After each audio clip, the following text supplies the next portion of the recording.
At the end of the day, you answer to Him. And at the end of the day, someone's life certainly depends on your obedience.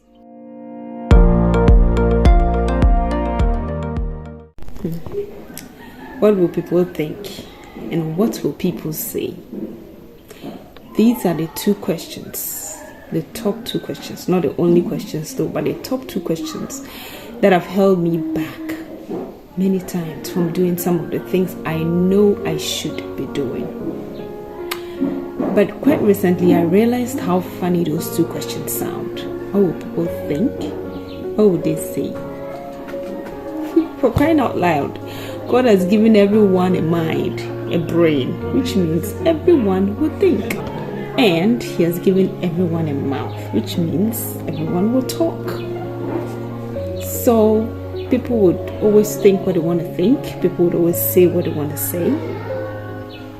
How about you overlook that and also do what you're supposed to do? If people refuse to allow who you are and what you're called to do to stop them from talking and thinking, I don't think it makes sense to allow what they are thinking and saying to stop you from being who you're called to be. I mean, I just realized that quite recently. And though I still battle with those thoughts, those questions, I am in a better place now to just shove them aside and go ahead anyways. It's mostly a battle, I must say. And I don't know who out there also faces these challenges and difficulties, because people sometimes have some really nasty things to say and some really nasty thoughts. But I am thinking that if at the end of the day you weigh your actions, you weigh your purpose, you weigh your calling, and you think that it is way weightier than what someone is thinking or saying, then I encourage you to find the strength to overlook that and go on. Because at the end of the day, when you stand before God, you're going to be questioned, and you better have the right answers. If you want to hear Him say, "Thou good and faithful servant." God has a calling on each of us, our lives. We are all in a race. But the interesting thing about this race is that it's not a competition. We are all called to do different things in this world. And those different things come together to make this world what it ought to be. Pastor Mrs. Blessing Ibukun Awushika.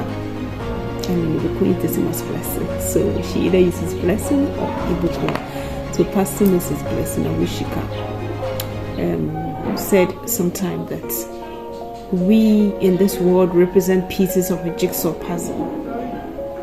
And if you know a jigsaw puzzle, it's a picture that is broken up into pieces. And to be able to get the whole picture together and see the beauty of it, you need to put every piece in the right place.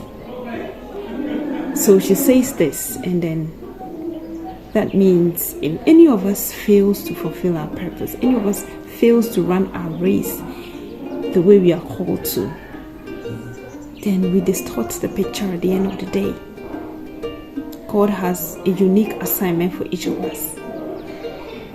And if we allow people's thoughts, people's words, people's actions to stop us from doing what we know we are called to do, guess what?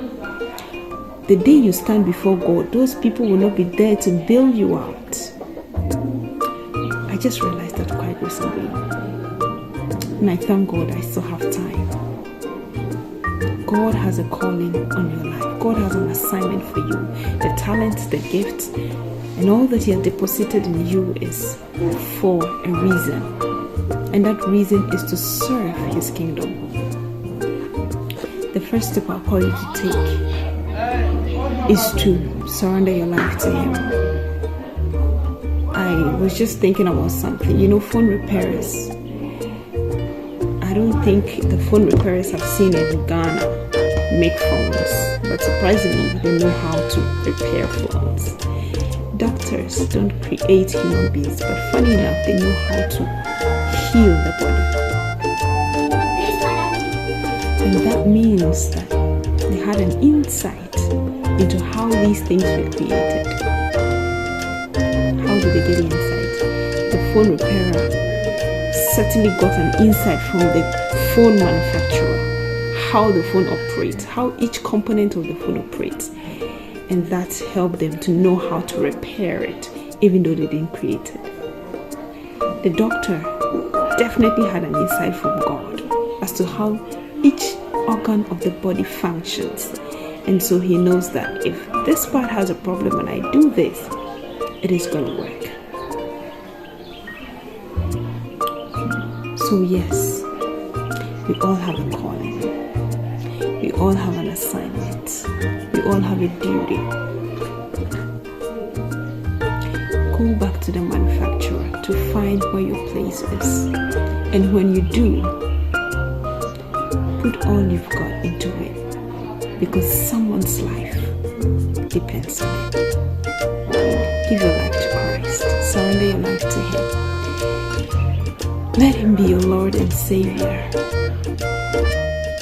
And ask Him to direct you to live that life that He has called you to live. Because at the end of the day, you answer to Him. And at the end of the day, someone's life certainly depends on your obedience. Until next time, take care.